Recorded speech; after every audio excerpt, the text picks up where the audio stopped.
শুভ সন্ধে বন্ধুরা। 6 মাসের মধ্যে একদিন আমি নাইটে ছুটি করেছি। আজ আবার নতুন করে ডিউটি যেতে হচ্ছে। কালকে একটু রেস্ট পেয়েছি, কালকে অবশ্য রেস্ট পাইনি। একবার কীর্তনে যাচ্ছি, একবার ঘরে গিয়ে বসছি, এইসব করেছি। আর কালকে সারাদিন জানো তো ঝাপাঝাপি লাফালাফি হয়েছে। আজকে তার থেকে বেশি হয়েছে ঝাপাঝাপি লাফালাফি।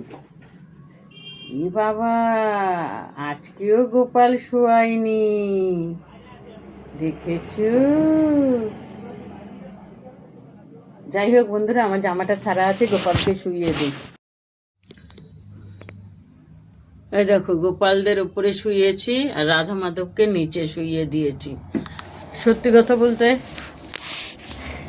আমার ভুল হয় না, তবুও কচিত কারণে ভুল হয়ে যায়। যেরকম কালকেই ধরো না, কালকে কীর্তন টীর্তন হয়েছে, সব হয়েছে, আমি গোপাল শোয়াতে ভুলে গেছি। রাত্রি 11:30টায় আমার মনে পড়েছে গোপাল শোয়ায়নি।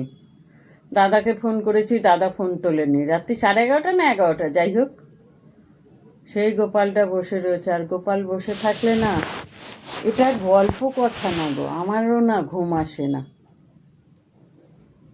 কিছুতেই আমার ঘুম আসছে না, কিছুতেই ঘুম আসছে না। তারপরে বলি কি হলো, ফট করে মনে পড়লো আমার গোপাল শোয়ায়নি। যাই হোক, হতেই পারে, ভুলে গেছি, আর কি করব। দাদাকেও ফোন করেছি, দাদাও ফোন তোলেনি। তো এই তো, আজকেও তো ভুলে চলে যাচ্ছিলাম। আমি এখন গোপালকে শুইয়ে দিয়েছি। আরেকটা কথা বলি, আজকে আমি রাতে রান্না করিনি, তার কারণ হচ্ছে আমার শরীরটা আর চলছে না। আমি রাস্তার থেকে খাবার কিনে তবেই ডিউটি ঢুকবো। তাহলে বন্ধুরা, এখন রাখি। খুব ঘাড় গর্দান সব ব্যথা, যদিও বা আমার দাদা বেশিরভাগটা করে দিয়েছে, তারপরে তো আমাকে করতে হচ্ছে এই দিক ওই দিক। দেখবে ঘর একবারে গোছানো যায় না, ঘুরিয়ে ফিরিয়ে একবার এইভাবে রেখে দেখো কেমন লাগে, একবার ওইভাবে রেখে দেখো কেমন লাগে, তবেই ঘর গোছানো হয়। যাই হোক, আমিও এইভাবে এই দিক ওই দিক সেই দিক করে করে ঘর গোছালাম। তা মোটামুটি এখন হয়েছে, কালকে মার ঘরটাকে গুছাতে হবে, তার কারণ মার ঘরটাকে ছেটানো ভেটানো রয়েছে, সেগুলোকে পরিষ্কার করতে হবে।